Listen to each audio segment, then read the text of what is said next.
AICC కార్యాలయం వద్ద రైతు భరోసాకు సంబంధించిన పోస్టర్లు కలకలం రేపుతున్నాయి.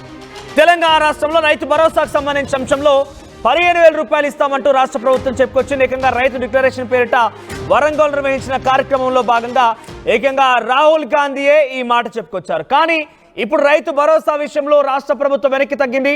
15,000 కాదు, కేవలం 12,000 రూపాయలు ఇస్తామని చెప్పి ఇటీవల ప్రకటించిన నేపథ్యంలో తాజాగా ఈ యొక్క వార్ ఢిల్లీకి చేరింది. ఢిల్లీలో రైతు భరోసా అగ్గిరాజుకుంది. రైతు భరోసా పైన పోస్టర్లు వెలిసాయి. రైతు భరోసాకు సంబంధించిన అంశంలో కాంగ్రెస్ రైతు భరోసా యూటర్న్ పేరుతో ఈ పోస్టర్లు వెలిసాయి.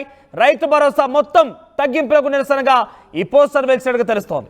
15,000 రూపాయలు ఇస్తామంటూ ఎన్నికల ముందు చెప్పినటువంటి రాహుల్ గాంధీ ఇప్పుడు ఈ విషయాన్ని గుర్తు చేస్తూ ఈ పోస్టర్ వెలిసినట్టుగా ఒక్కసారిగా అక్కడ మనం చూడొచ్చు. ఆర్టీవీ స్క్రీన్ పైన Congress Rythu Bharosa U turn Warangal declaration. Rahul Gandhi announced 15,000 rupees per acre, but year 2024 releases 0, and now CM Revant U-turn has taken rupees 12,000. yes, so మొదటి విడతలో కాంగ్రెస్ పార్టీ ప్రభుత్వం వచ్చిన తర్వాత మొదటి విడతలో భాగంగా వర్షాకాలానికి 0, ఇక తిరిగి యాసంకి వచ్చేసరికి 15,000 కాస్త 12,000 అయిపోయింది. ఏటా 500 రూపాయలు పెంచుతూ వెళ్తాం. చివరిగా మేము దిగిపోయేసరికి మా ప్రభుత్వం అయిపోయేసరికి 15,000 రూపాయలు వస్తాయంటూ రాష్ట్ర ప్రభుత్వం చెప్పుకొచ్చే ప్రయత్నం చేసింది. కానీ ఇది డెఫినెట్గా ఏమాత్రం కూడా తెలంగాణ రైతాంగంలో కానీ అటు భారతదేశ వ్యాప్తంగా రాజకీయ పార్టీలకు ఒక అవకాశం దొరికింది. ముఖ్యంగా తెలంగాణ రైతాంగం అంత ఎట్టి పరిస్థితుల్లో సహించడం లేదు.